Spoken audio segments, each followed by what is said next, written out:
Today, I'm going to teach you a structure for answering questions in a formal Q&A. There are 3 steps: confirm the question, answer the question, and confirm the answer. Now, let's talk about confirming the question. Let's imagine the question: did you account for the location of the ventilation? How do you confirm the question?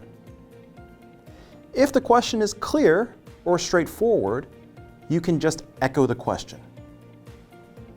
Did we account for the location of the ventilation? Now, why is it important to confirm the question? Well, first, it ensures that you're answering the right question. This is the most important part. Second, it allows you some time to think or to formulate an answer.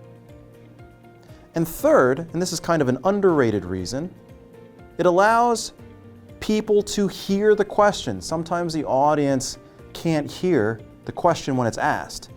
So when you confirm the question, it gives a chance for everyone to hear.